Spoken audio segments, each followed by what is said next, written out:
আমরা এতক্ষণ পর্যন্ত যে সূত্রগুলো পড়েছি এই সূত্রগুলোর উপর এখন ম্যাথ সমস্যাগুলো সলভ করার চেষ্টা করব। এই ধারাবাহিকতায় আমরা এখন শুরু করব ময়মনসিংহ বোর্ড 23। এটা সিকিউ কোয়েশ্চেন। তো আমরা দেখতে পাচ্ছি এখানে ভূমি দেওয়া আছে। ভূমিতে যে বিন্দু আছে তার নাম সি বিন্দু, মাঝখানে যে কোনো একটা বিন্দু ধরে নেওয়া হয়েছে সেটা হচ্ছে বি বিন্দু, আর হাইস্ট যে পয়েন্ট তার নাম হচ্ছে এ বিন্দু। তো প্রশ্ন কি বলছে একটু ভালো করে দেখার চেষ্টা করব। ভূমি থেকে এ বিন্দুতে বস্তুটি উঠাতে, মানে সি বিন্দু থেকে এ বিন্দুতে বস্তুটি উঠাতে যদি 2 মিনিট সময় লাগে, টি এর মান দেওয়া আছে 2 মিনিট সময় লাগে, তবে কত ক্ষমতা পাওয়ারের মান বের করতে বলছে, কত ক্ষমতা প্রয়োগ করা হয়েছিল।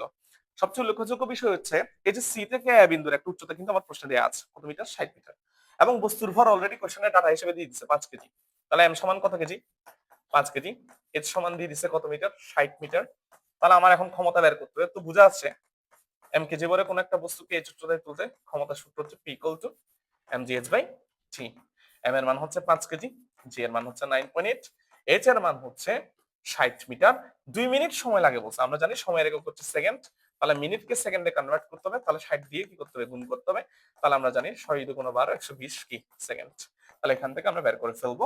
তাহলে এখান থেকে আমরা একটা ক্ষমতার মান পেয়ে যাব। তাহলে পি এর মান কত পাচ্ছি একটু দেখার চেষ্টা করি। 60 × 5 × 9.8, উত্তর হচ্ছে 2940। কত ক্ষমতা প্রয়োগ করতে হয়েছে? 2940। ক্ষমতার একক কি? ওয়াট। ডাব্লিউ লিখতে পারো অথবা ডাব্লিউ এ ডবল টি ফুল লিখে দিবা, ওয়াট। শেষ। ওকে, এখন আমরা আরেকটা ম্যাথ নিয়ে কথা বলবো যেটা ঢাকা বোর্ড সূত্রতে আসছে সিকিউ কোশ্চেনে। কি বলছে? একটি মোটর 2 কুইন্টাল পানি 1 মিনিটে 300 মিটার উচ্চতা তুলতে পারে। তো আমরা এখানে কিছু কিছু বিষয় একদম ক্লিয়ার আমাদের কাছে। 1 মিনিট, যে 1 মিনিট সময়ের একক, 300 মিটার উচ্চতার একক। আচ্ছা, মোটরটির কার্যকর ক্ষমতা কত? কার্যকর ক্ষমতা কত? পি আউট আর কি। তো পি আউট বলো বা কার্যকর ক্ষমতাকে আমরা পি আউটও লিখতে পারি অথবা শুধু পি লিখতে পারি, যেহেতু এখানে আমাদের ইনপুট আউটপুটের বিষয়গুলো আসতেছে না। তো আমরা লিখতে পারি কি এম জি এইচ বাই কত টি।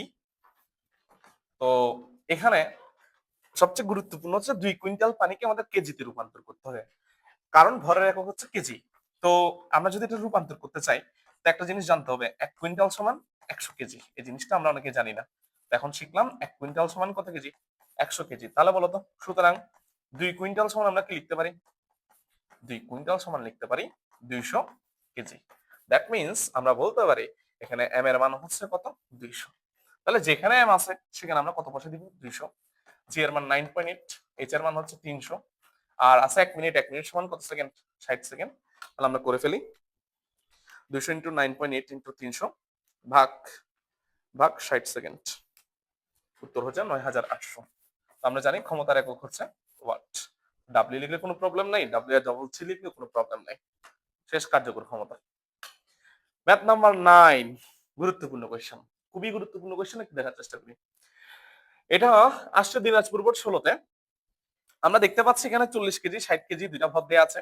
তাহলে একটাকে যদি এম1 ধরে নিই, আরেকটাকে এম2 ধরে নিতে পারতেছি। ভরে দুজন বালক, আচ্ছা দুজন বালকের ভর দেওয়া আছে, একটা হচ্ছে একজন বালকের ভর 40 কেজি, অপর বালকের ভর হচ্ছে 60 কেজি। প্রতিটি 20 সেন্টিমিটার উঁচু। আচ্ছা খুব ভালো কথা, কয়টা সিঁড়ি পার করছে? 20টা সিঁড়ি। উঠতে যথাক্রমে তাদের সময় লাগছে একজনের 10 সেকেন্ড, একজনের 18 সেকেন্ড। তাহলে প্রথম বালকের জন্য টি1, দ্বিতীয় বালকের জন্য হচ্ছে টি2। দ্বিতীয় বালকের কৃতকাজ বেশি হলেও, দ্বিতীয় বালকের কৃতকাজ বেশি হলেও প্রথম বালকের ক্ষমতা কি হয়? বেশি হয়। তাহলে এখানে তোমরা যদি একটু ভালো করে খেয়াল করার চেষ্টা করো, এখানে দুইটা কনসেপ্ট নিয়ে একসাথে আলোচনা করা হয়েছে। একটা হচ্ছে কাজের কনসেপ্ট, আর একটা হচ্ছে ক্ষমতার কনসেপ্ট। দ্যাট মিনস এখানে ম্যাথটা করার সময় কয়বার করতে হবে? দুইবার। একবার কৃতকাজের জন্য, আরেকবার হচ্ছে কি? ক্ষমতার জন্য। তাহলে চলো করার চেষ্টা করি। তাহলে আমরা লিখি প্রথমে প্রথম বালকের ক্ষেত্রে কৃতকাজ, প্রথম বালকের ক্ষেত্রে কৃতকাজ।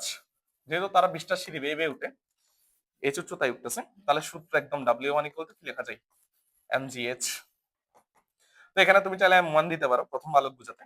তো প্রথম বালকের ভর হচ্ছে 40 কেজি, জি এর মান হচ্ছে 9.8। উচ্চতা, এখন উচ্চতাটা কিন্তু বের করে নিতে হবে ঐকিক নিয়মের সাহায্যে। এটা কিভাবে বের করবো? এটা মুখে মুখে করা যায়। একটি সিঁড়ির উচ্চতা 20 সেন্টিমিটার, তাহলে 20টি সিঁড়ির উচ্চতা কত? 20 × 20 সমান 400 সেন্টিমিটার। এখন উচ্চতার একক হচ্ছে মিটার। সেন্টিমিটারকে যদি আমরা মিটারে রূপান্তর করতে চাই, তাহলে 100 দ্বারা ভাগ। তাহলে 400 ভাগ 100 কত হয়? 4 মিটার। তাহলে উচ্চতা হচ্ছে কত মিটার? 4 মিটার। তাহলে 40 × 9.8 × 4, তাহলে আস্তে আস্তে কত? 1568 জুল। তাহলে প্রথম বালকের কৃতকাজ শেষ, প্রথম বালকের কৃতকাজ শেষ, 1568 জুল।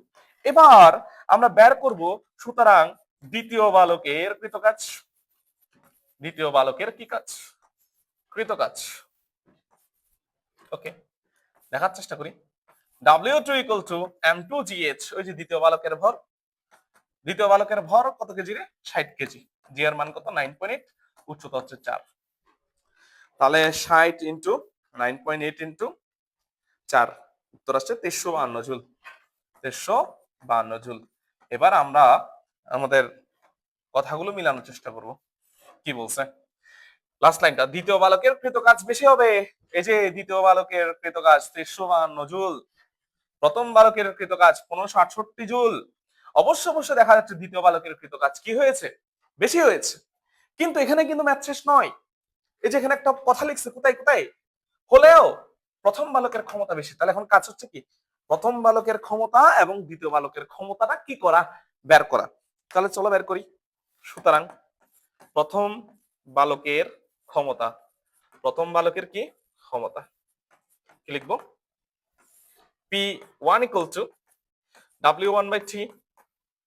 W1 এর মান অলরেডি আমরা পাইছি 1568। প্রথম বালকের সময় লাগে কয় second? 10 second. P1 equal to কত হবে? 156.8, বুঝাই যাচ্ছে। ওকে, ওয়াট। ওকে, গেল। এবার বের করব দ্বিতীয় বালকের ক্ষমতা।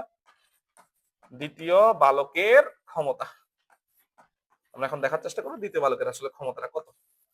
P2 ইকুয়াল টু কি লিখতে পারি? W2/T। W2 এর মানটা কত ছিল? 300, কত জানি ছিল? 352। আর সময় লাগছে তার কত সেকেন্ড? 18 সেকেন্ড। তাহলে উপরে হচ্ছে কত দিব? 352, নিচে হচ্ছে কত? 18।